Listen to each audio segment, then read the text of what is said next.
খেদি পদ দুটি ধন্য করি করা হল যথারীতি শরণ বন্দনা হুয়া খেদি কিবা নাম কিবা কিবা হেতু আগমন তব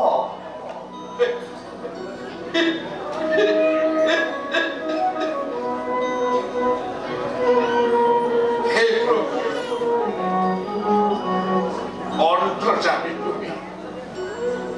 মই কোনোদিনে কামনা কৰা নাছিলো কোনোদিনে মই বিশ্বাস কৰা নাছিলো মোৰ আৰাধ্য প্ৰাণৰ দেৱতা আৰু খাপতি ইমান অতিথি পৰায়ণ হ'ব নাই নাই নাই নাই হে প্ৰভু মই হেন দৰিদ্ৰ ব্ৰাহ্মণক কোনো এক ভাৱ নাৰাখি আজি তুমি মোক যি সেৱা শুশ্ৰূষা কৰিলা প্ৰভু অতিশয় আনন্দিত হয় মই নিজেই নাজানো আজি মই কোন ক'ত আছো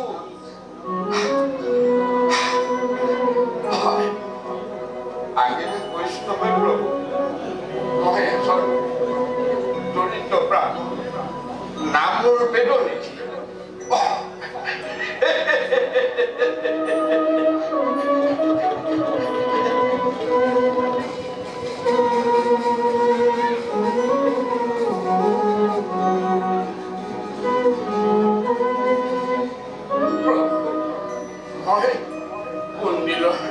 ৰাজকুমাৰীৰ ৰূপিণী আয়ু দুধ এইখনি প্ৰেম পত্ৰ ৰাজকুমাৰীৰ ৰূপিণী আয়ু তোমালৈ গুপ্তভাৱে প্ৰেৰণ কৰিছে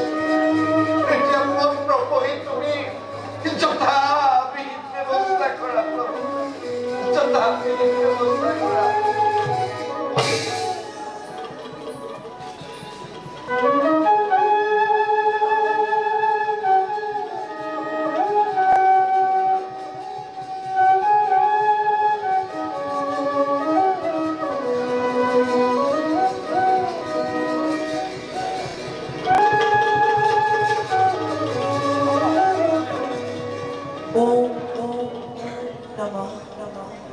भगवती वासुदेव प्रभु तुम्हार शरण तले जनाइছো अभागिनी शत कोटि प्रणिपात प्रभु তোমাক স্বামী ৰূপে পাবলৈ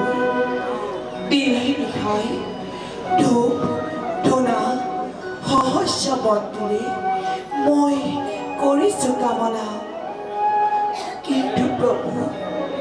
মোক বিয়া দিবৰ বাবে মোৰ দাদাৰ ৰূপ মই চেদিৰা শিশুপালক বৰ ৰূপে কৰিছে নিমন্ত্ৰণ সেই পাপীৰ নাম শুনিলে মোৰ জীৱনটো ওলাই যাব খোজে প্ৰভু মোৰ জীৱনটো ওলাই যাব খোজে সেয়ে উপযুক্ত সময়ত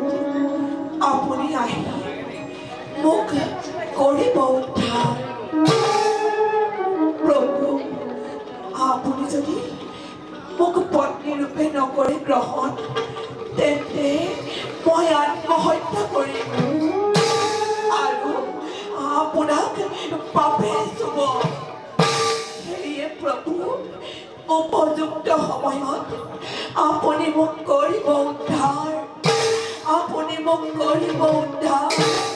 আপুনি মোক কৰিব উদ্ধাৰ আপোনাৰ ৰুক্মিণী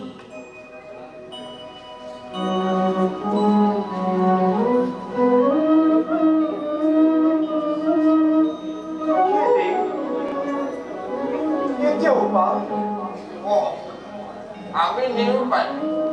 তুমি যেনে ভাল দেখা তাকে কয় কুণ্ডিলৰ ৰাজকুমাৰীক মাৰিলেও মাৰিব পাৰা তাইলেও তাৰিব পাৰা কিন্তু কেনেকৈ